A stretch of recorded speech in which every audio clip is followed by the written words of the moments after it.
Sourcing for Poshmark on a shoestring budget. How the busy parent buys inventory.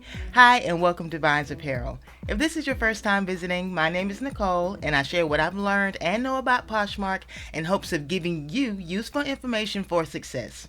If you're someone that has a full-time job and a family and you're trying to balance your job, your life, and growing on Poshmark, sourcing online may be a valuable option for you.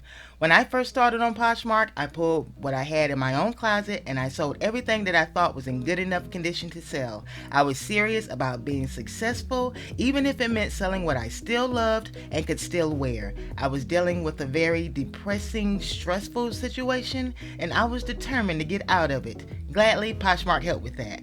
After I ran out of my own clothes, I had to restock inventory. I started going by thrift stores and chasing down yard sales, but it started to be too much for me because I was taking the little time I had with the kids to run around town searching for deals. So I decided to start sourcing online. If you're in this by yourself like I am, anything that can be streamlined and made simple is always welcome. You're already strapped for time and trying to balance life in general, so working smarter instead of harder should be a goal. Before you get started, set a budget and keep shipping, handling, and taxes in mind.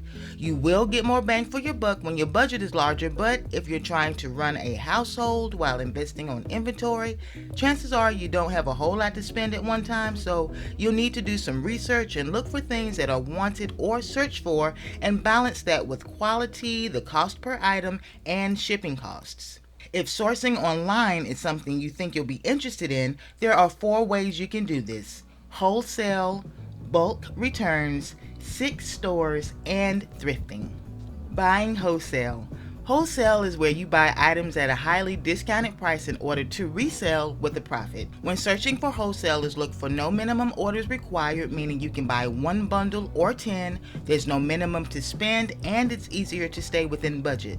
Also look for wholesalers that don't require a business license. You can always get a license in the future to broaden your choices, but if you're first getting started, this money can be used for inventory, plus this is helpful on a tight budget. The wholesaler must be searchable. You should be able to find reviews online if they're reputable. If you would like to view the list of wholesalers I compiled, I put a link in the description box to my website on the sourcing page.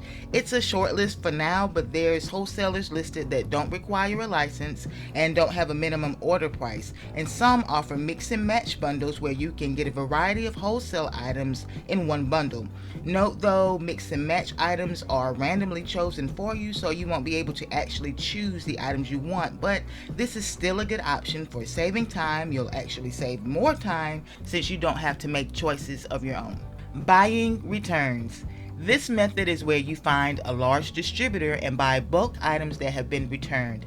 These items are uninspected, but it's still a good opportunity to get good inventory at used prices. You can order anything from household goods to shoes. You can't pick and choose for individual items, but you'll get a matrix for what's included. The downside to this method is the risk of getting duds, but it's well worth the risk if your sales exceed what you spent. Shipping and handling is also high with this method, so keep this in mind in regards to your budget. 6 stores.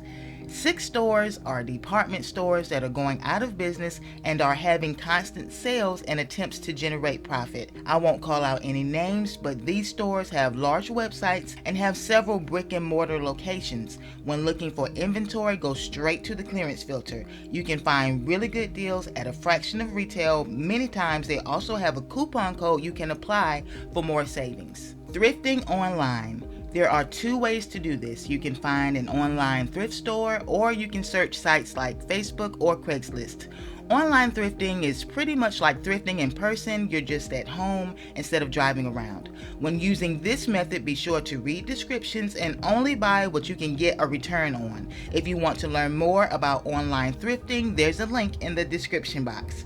If you choose to use Craigslist or Facebook, only operate in safe conditions, meet in a well-lit area in a public location, and take someone with you if possible. In conclusion, online sourcing is an option that can save time and possibly money depending on your location. If you're a busy person, shaving time on tasks when possible is essential in helping to create balance and staying mentally healthy. I hope this video has been helpful in giving you ideas for sourcing when you're juggling life and Poshmark. Learning efficient ways to buy inventory saves time and energy, leaving more time for the things that are most important. And as always, have fun, explore the community, create connections, and make some money.